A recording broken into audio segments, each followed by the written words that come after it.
اللہ تبارک و تعالی نے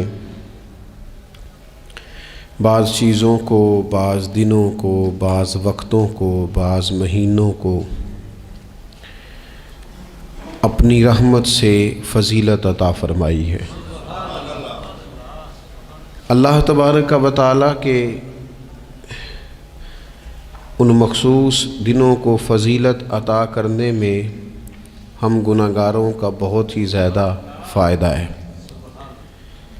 جب کچھ چیزیں فضیلت مآب ہو جاتی ہیں، ان کی عظمت بڑھ جاتی ہے، تو اللہ کے بندوں کو کم وقت میں زیادہ نفع کمانے کا موقع نصیب آتا ہے۔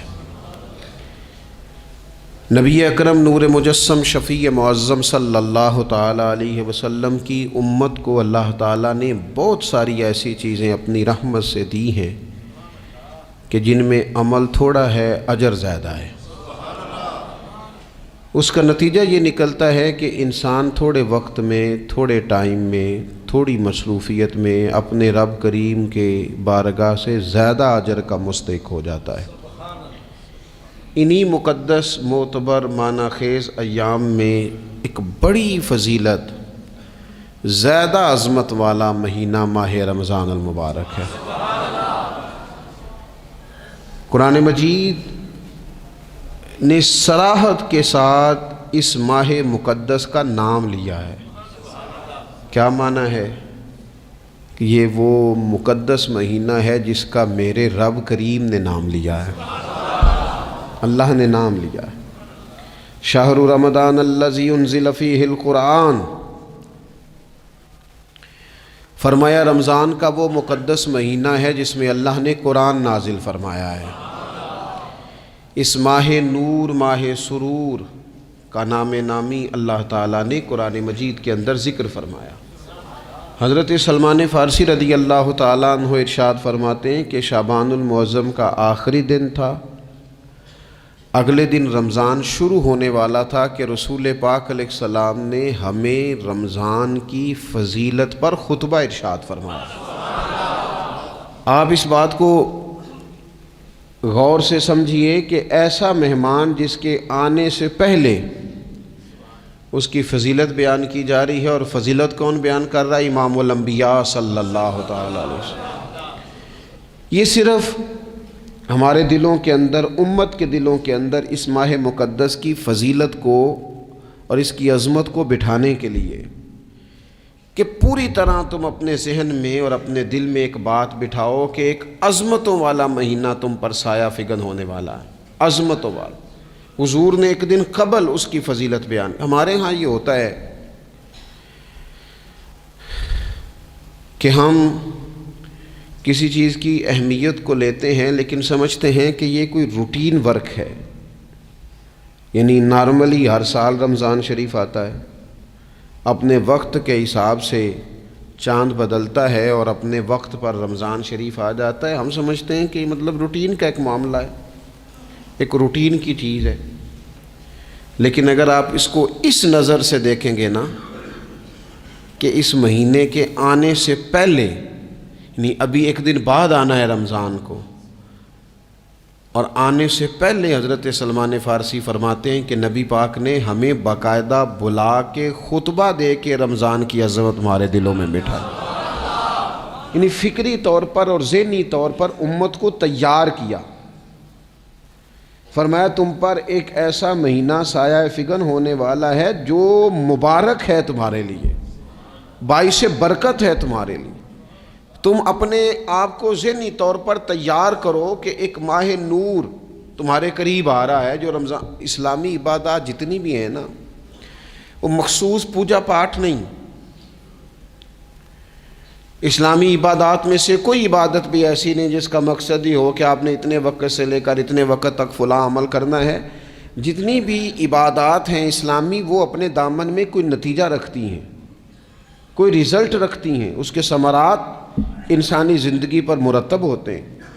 انسان کو تزکیہ نصیب ہوتا ہے، اس کے باطن کو صفائی نصیب ہوتی ہے، اسے خیر کرنے کا موقع ملتا ہے، تربیت کے بہت سارے مواقع اس میں پائے جاتے ہیں، بہت سارے اسرار و رموز کے ساتھ اسلامی عبادات ہیں یہ جو رمضان المبارک ہے نا، یہ جو روزہ ہے، یہ روزہ اپنے دامن کے اندر تربیت رکھتا ہے، تربیت۔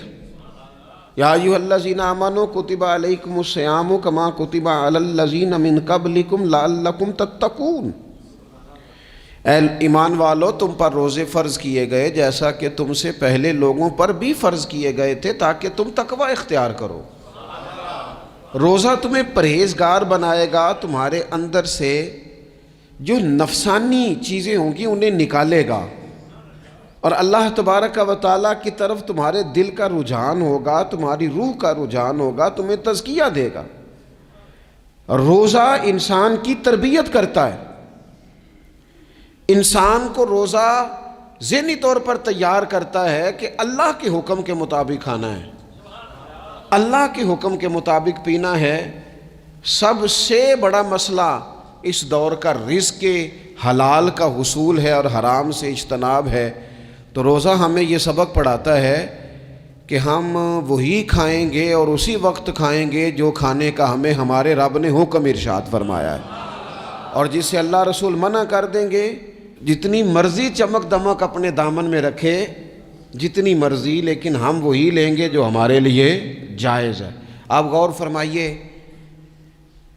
روزہ لعلکم تتقون، روزہ تمہیں پرہیزگار کرتا ہے۔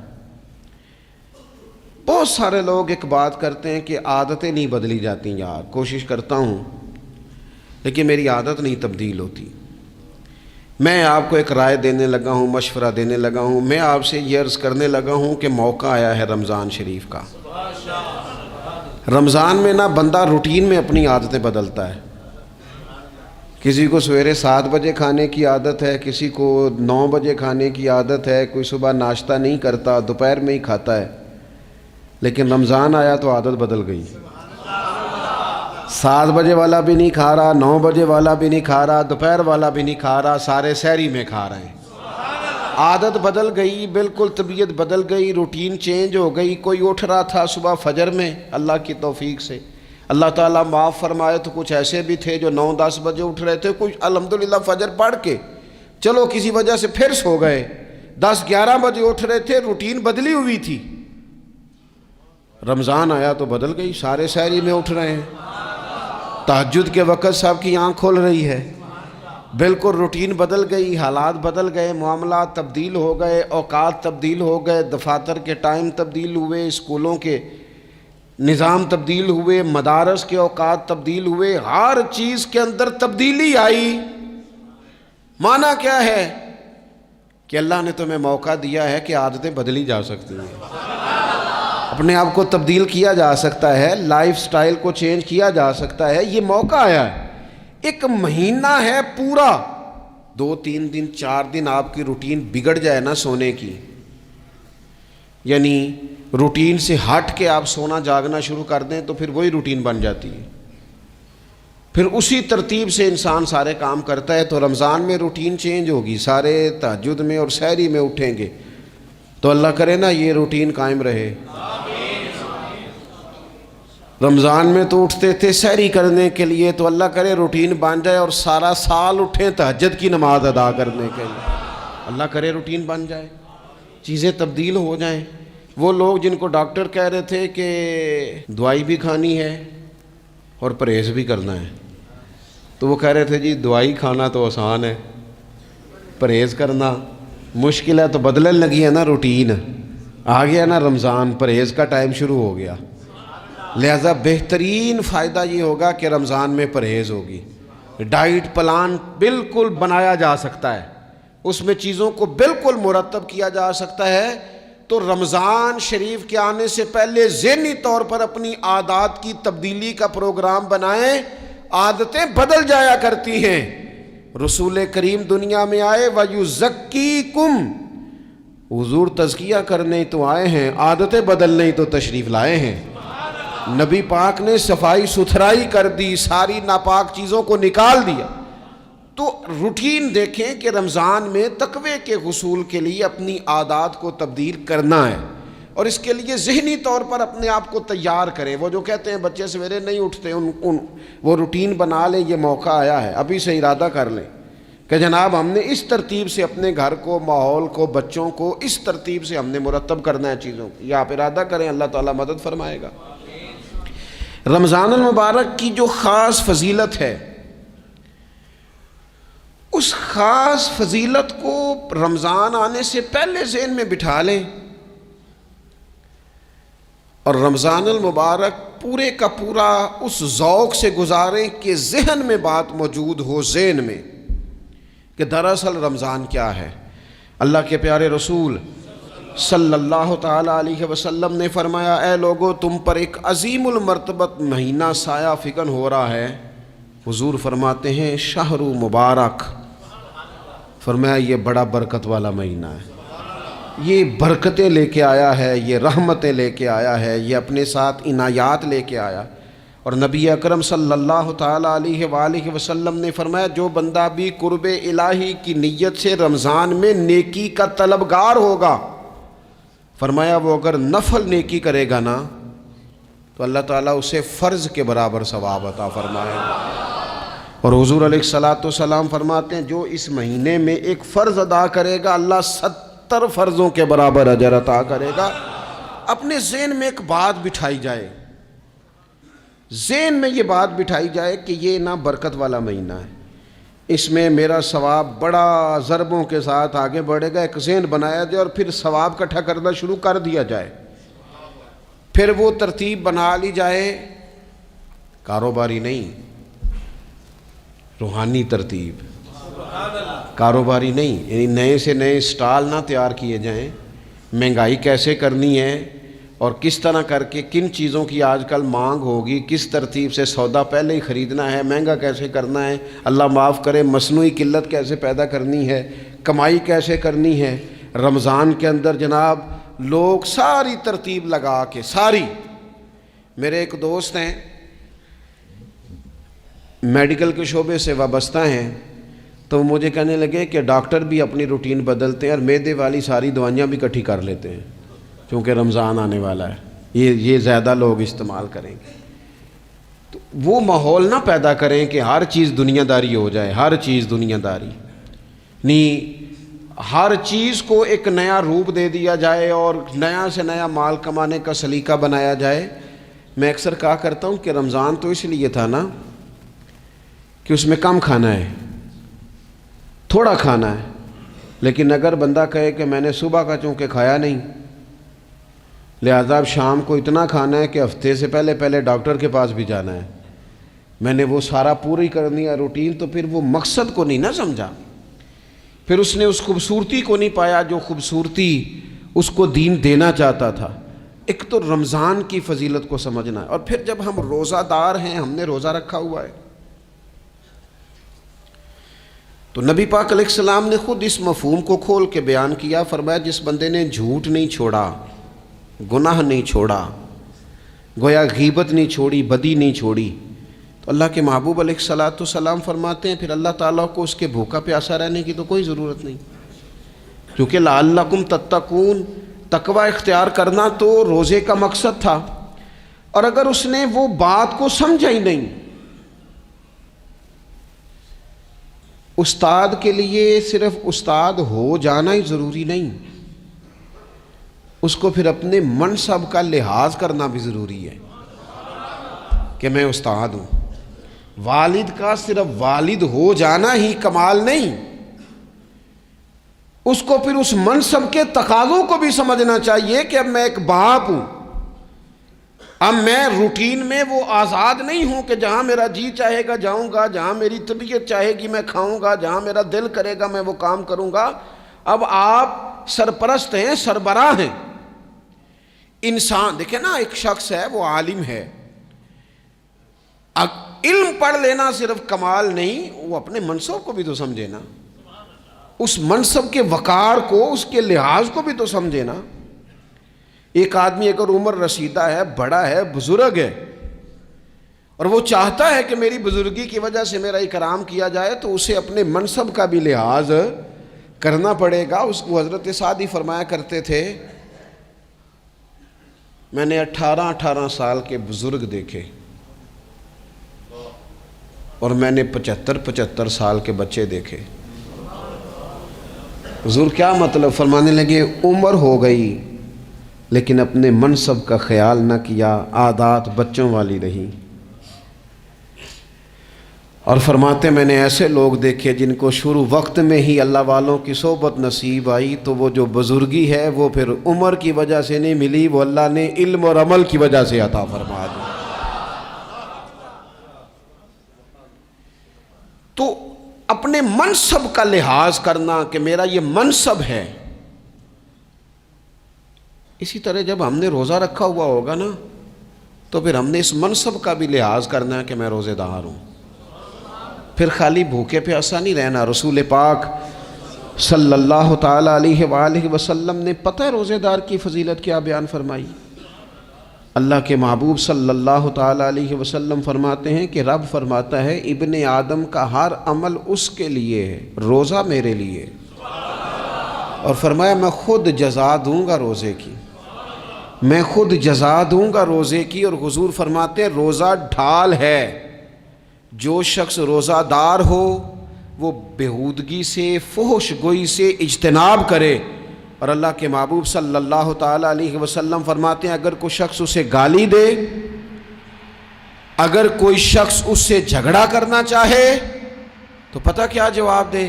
اسے کہے بھئی میں روزے دار ہوں، میرے منصب کا تقاضا نہیں کہ میں تیرے ساتھ الجھوں۔ اور رسول پاک صلی اللہ علیہ وسلم فرمانے لگے اوہو اتنی بڑی بات۔ حضور فرمانے لگے، یہ صحیح مسلم کے لفظ ہیں، کریم محبوب فرمانے لگے مجھے اس رب کی عزت کی قسم جس کے قبضے میں محمد عربی صلی اللہ علیہ وسلم کی جان ہے۔ حضور فرماتے ہیں روزہ دار کے منہ کی خوشبو اللہ تعالیٰ کے نزدیک قیامت کے دن مشک کی خوشبو سے بھی زیادہ وقت والی ہوگی۔ اس کے منہ سے جو خوشبو آتی ہے قیامت میں مشک پیچھے رہ جائے گا، اور رب کی بارگاہ میں صرف روزہ دار کے منہ سے۔ اگر تیرے منہ کی خوشبو رب کو اتنی پسند ہے تو تجھے بھی تو اپنے منصب کا خیال ہونا چاہیے کہ میں نے روزہ رکھا ہوا ہے، میں روزہ دار ہوں۔ اور میرے نبی پاک علیہ السلام کے یہ دو لفظ ہیں نا، وہ صوفیاء ہیں نا اللہ کے نیک بندے جو ساری زندگی تڑپتے رہے کہ کبھی اے حقیقت منتظر نظر آنا لباس مجاز میں، کبھی مالک ایک دفعہ کبھی تیرا جلوہ ملے، کبھی اے حقیقت منتظر نظر آنا لباس مجاز میں۔ لاکھوں سجدے تڑپ رہے ہیں میری جبین نیاز میں، اور جو ساری زندگی کہتے رہے کہ ہم تو عمر دراز مانگ کے لائے تھے 4 دن، 2 آرزو میں کٹ گئے، 2 انتظار میں، کہ دیکھو انہیں انعام ملنے لگا ہے۔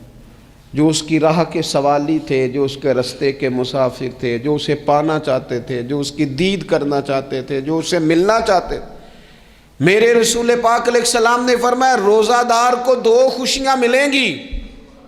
ایک خوشی اس وقت ملتی ہے جب وہ افطار کرتا ہے، اور فرمایا ایک خوشی اس وقت ملے گی جب وہ اپنے رب سے ملاقات کرے گا، جب وہ اس سے ملے گا تو اس وقت روزہ دار کو خوشی ہوگی۔ میرے دوستو خوشی تو جو ہوگی سو ہوگی، لیکن یہ لفظ بڑے حسین نہیں کہ روزہ دار کی رب سے ملاقات ہوگی، یہی لفظ بڑے باکمال نہیں۔ ایک روایت میں تو یہ ہے نا کہ روزہ میرے لیے ہے میں اس کی جزا دوں گا، اور ایک روایت میں یہ ہے کہ روزہ میرے لیے ہے اور رب فرماتا ہے میں خود روزے کی جزا ہوں، یعنی باقی نیکیوں پر ثواب ملے گا، روزہ رکھنے والے کو رب رحمان ملے گا۔ نبی اکرم صلی اللہ تعالی علیہ وسلم کے امت کے صوفیاء نے نا کچھ چیزوں کو بڑا کھولا ہے۔ عارف رومی کہتے ہیں کہ ایک دن نا محمود غزنوی نے خزانوں کے دروازے کھول دیے اور فرمایا بھئی میں نے آج ہر چیز کھول دی ہے، جو جس چیز پہ ہاتھ رکھے گا وہ اسی کی ہو جائے گی۔ لوگ دوڑے، کوئی سونے کی طرف، کوئی چاندی کی طرف، کوئی جائیدادوں کی طرف، کوئی خزانے کی کنجیوں کی طرف، کوئی بڑے بہترین گھوڑے اور اونٹوں کی طرف لوگ دوڑ گئے، جو جس پہ ہاتھ رکھے گا اسی کا۔ سب بھاگ گئے، ایاز بیٹھا ہے، نہ وہ حسن میں رہی شوخیاں، نہ وہ عشق میں رہی گرمیاں، نہ وہ غزنوی میں تڑپ رہی، نہ وہ خم ہے زلف ایاز میں۔ وہ لذتیں کہاں، ایاز چپ کر کے بیٹھا ہے. پھر محمود نے ایاز کی طرف مخاطب کر کے کہا ایاز اٹھنا نہیں, آج لوٹ سیل لگ گئی ہے, جو جس چیز پہ ہاتھ رکھے گا اسی کی. ایاز کہنے لگا بات پکی ہے نا؟ تو محمود خوش تھے, موڈ بڑا اچھا تھا, کہا بالکل پکی ہے. تو ایاز کہنے لگے چلو ٹھیک ہے. ایاز اٹھے, پیچھے سے جا کے نا تو محمود کے کندھے پہ ہاتھ رکھ دیا. محمود کے کندھے پہ ہاتھ رکھا. محمود کہنے لگے یہ کیا بات کا, آپ سے میں نے پوچھا تھا بات پکی ہے, جو جس پہ ہاتھ رکھے گا اسی کا نا. تو تھوڑی دیر پہلے مسکراتے چہروں میں آنسو آ گئے. ایاز بھی روئے تو محمود بھی روئے. کہا بادشاہ پکا رہنا, وہ جن کو خزانے چاہیے تھے وہ دوڑ گئے, مجھے تو چاہیے. لنگ کئی مہینے تے برس گئے تے تیری دید نو دیدے ترس گئے, تیری تو ملے گا.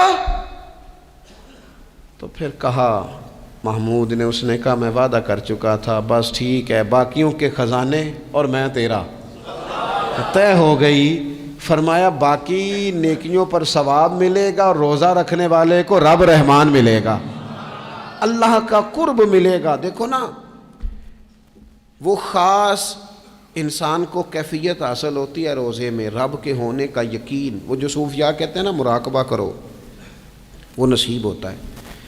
یعنی کسی کو کیا پتہ ہے اس کا روزہ ہے کہ نہیں, اکیلا ہے نا گھر میں, فریزر بھرا ہوا ہے, نہیں نہ کھاتا. کیوں؟ اسے پتہ ہے میرا رب میرے ساتھ ہے, میرا رب مجھے دیکھ رہا ہے. بس یہ تصور توحید پکا ہو جاتا ہے رمضان.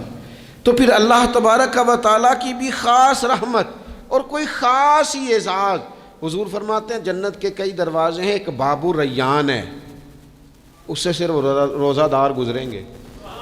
آواز ہوگا روزے والے آ جاؤ, وہ آ جائیں گے. فرمایا اس خاص دروازے سے گزرو, جب گزر جائیں گے تو فرمایا بند کر دو بھائی, اور کوئی نہیں گزرے گا یہاں سے.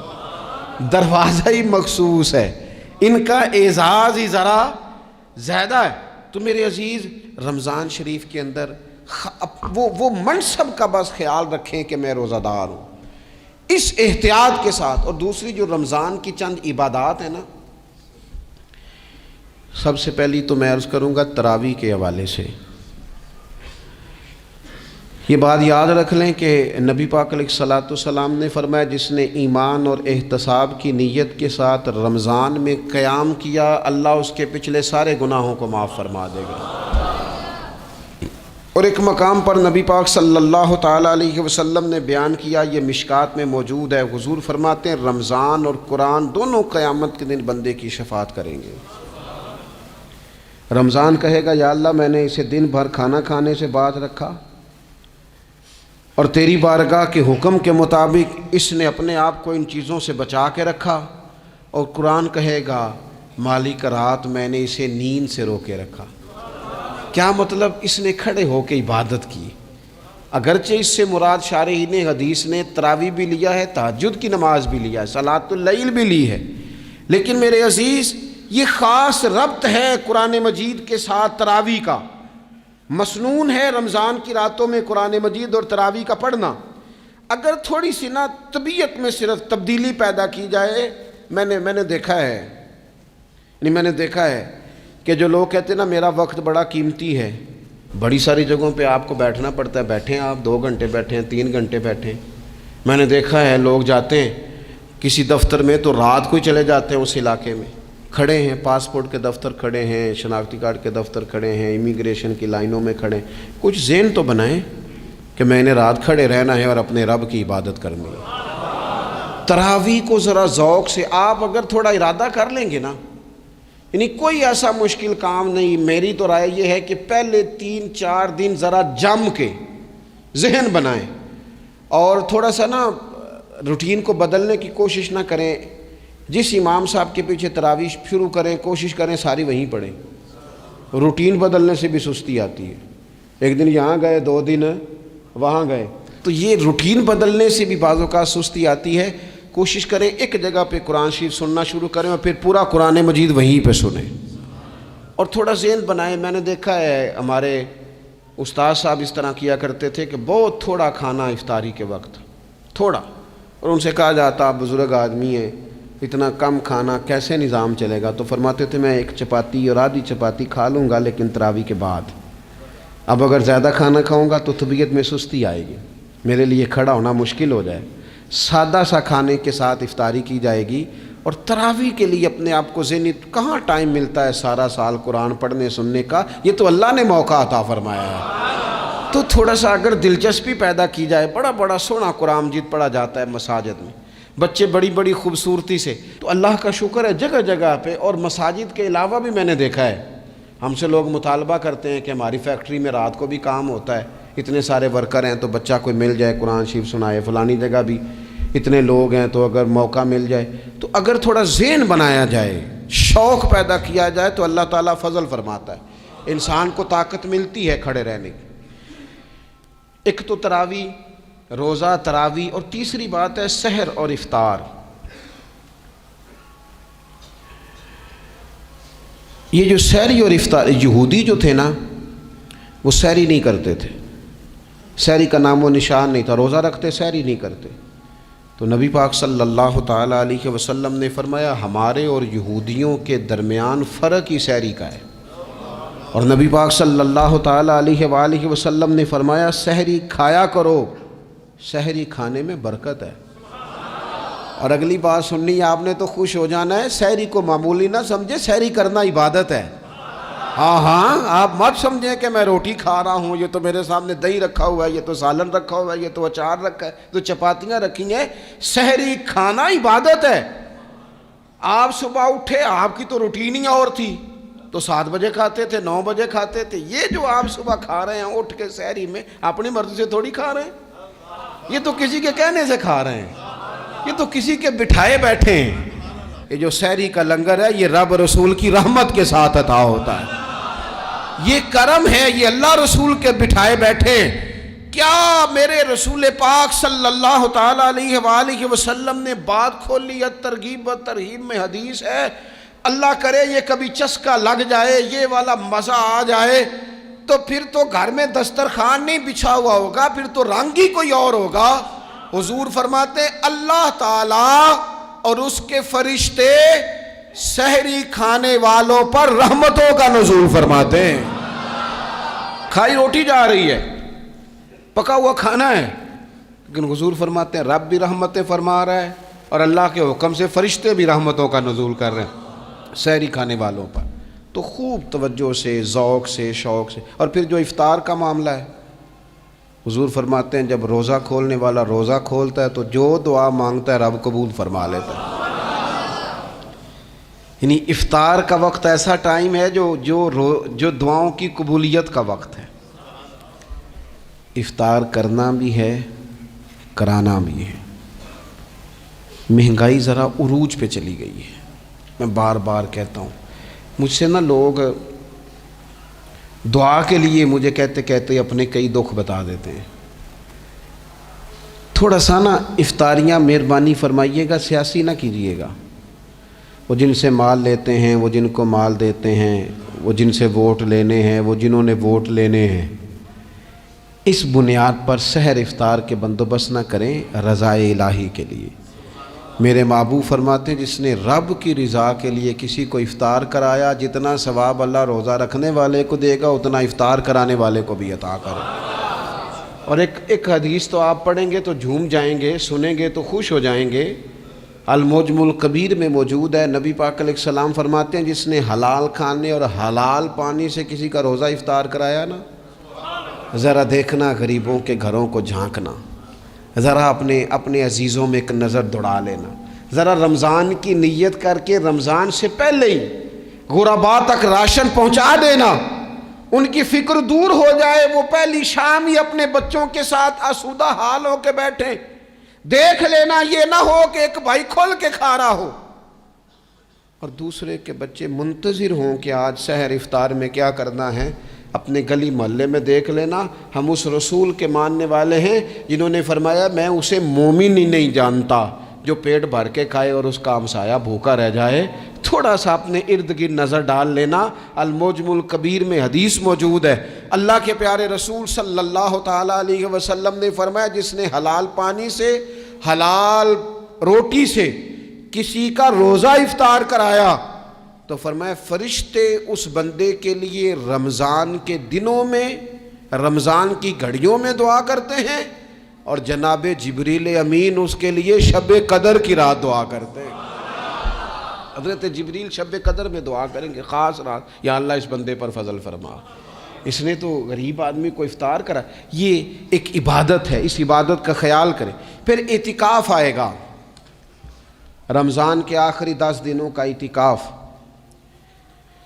اسلام میں رہبانیت نہیں ہے، لیکن کبھی کبھی سب سے کٹ کے اپنے رب کے ساتھ جڑ جانا، کچھ رات کی عبادتیں، کچھ تنہائی کے اذکار، کچھ درود و سلام کا ذوق، یہ ان ساری خوبصورتیوں میں سے ایک خوبصورتی اعتکاف بھی ہے۔ اللہ کے پیارے رسول علیہ الصلاۃ والسلام ہمیشہ اعتکاف کرتے، اور حضرت عطا بن رباح رضی اللہ تعالیٰ عنہ کیسی خوبصورت بات ارشاد فرماتے ہیں، معتکف تو اس آدمی کی طرح ہے جیسے کسی بندے کو کسی کے ساتھ کوئی کام پڑ جائے نا تو وہ جا کے اس کے دروازے پر بیٹھ جاتا ہے کہ جب تک میرا کام ہوگا نہیں میں جاؤں گا نہیں۔ فرماتے ہیں یہ اعتکاف والا بھی آ کے رب کریم کے گھر بیٹھ گیا ہے کہ جب تک تو معاف نہیں کرے گا میں جاؤں گا نہیں، جب تک تو بخشش نہیں کرے گا میں اس دروازے سے ہٹوں گا نہیں۔ حضرت ابن عباس رضی اللہ تعالیٰ عنہ نبی پاک علیہ السلام کے روضہ انور کی طرف اشارہ کر کے کہا کرتے تھے زیادہ دیر نہیں ہوئی، اشارہ کر کے کہتے تھے زیادہ دیر نہیں ہوئی، اس روضہ مبارک میں آرام فرما۔ رسول رحمت علیہ السلام سے میں نے اپنے کانوں سے سنا ہے، اور جب یہ بات ارشاد فرماتے تھے تو روتے بھی تھے۔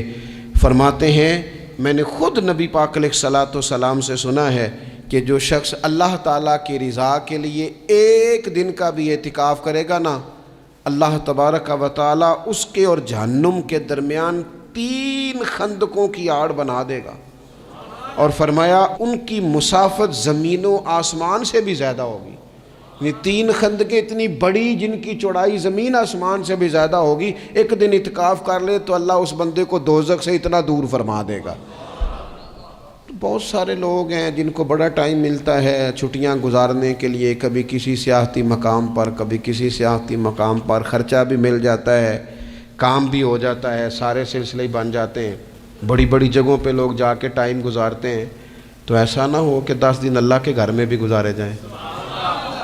علماء نے لکھا ہے کہ کوشش تو کریں ہر سال اعتکاف ہو، نہ ہو سکے تو چلو چند سالوں کے بعد ہو جائے، اور فرماتے ہیں کہ زندگی میں ایک دفعہ تو اس سنت کو ضرور ادا کرنا چاہیے۔ کوئی بندہ ایسا نہ ہو جو محروم رہ جائے، زندگی میں ایک بار صحیح پر اعتکاف کے ساتھ اپنے آپ کو وابستہ ضرور کرے۔ رمضان المبارک کے اندر آخری عشرہ شب قدر کی تلاش کا عشرہ ہے۔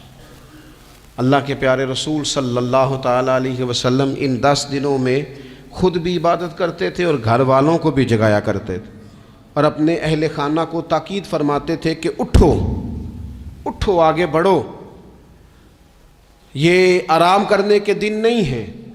ہمارے ہاں یہ ہوتا ہے کہ وہ جو آخری 10 دن زیادہ عبادت کے تھے، شب قدر کی تلاش کے تھے، وہ آخری 10 دن سارے بازار میں گزر جاتے ہیں، کپڑے سلوائے جا رہے ہیں، کپڑے خریدے جا رہے ہیں، جوتے خریدے جا رہے ہیں، واپس کیے جا رہے ہیں، دوبارہ لیے جا رہے ہیں، سفر ہو رہا ہے، آنا جانا ہو رہا ہے، عیدیاں بٹ رہی ہیں۔ تو یہ سارے کام جو آخری عشرے میں کرنے ہیں، جو زیادہ عبادت کے دن تھے، وہ سارے کام تو رمضان سے بھی پہلے کر لینے چاہیے۔ کپڑے رمضان سے پہلے خریدے جائیں، پہلے سلوا لیے جائیں، جوتے پہلے لے لیے جائیں، ضرورت کے کام پہلے کر لیے جائیں، جہاں آپ کو جو بانٹنا ہے وہ رمضان سے پہلے کریں۔ وہ مفت کی اپنے دل کو مطمئن کرنا کہ اب میرے پاس یہ بڑے میں خیر کا کام کرنے نکلا ہوا ہوں، میں عیدی بانٹنے جا رہا ہوں، یہ پہلے بانٹنے تھے۔ یہ عجیب بات ہے کہ جو زیادہ وقت مسجد میں گزارنے کا ٹائم تھا وہ سارا ہم نے ضائع کر دیا، وہ ادھر ادھر بازاروں کی نظر ہو گیا، میل ملاپ کی نظر ہو گیا۔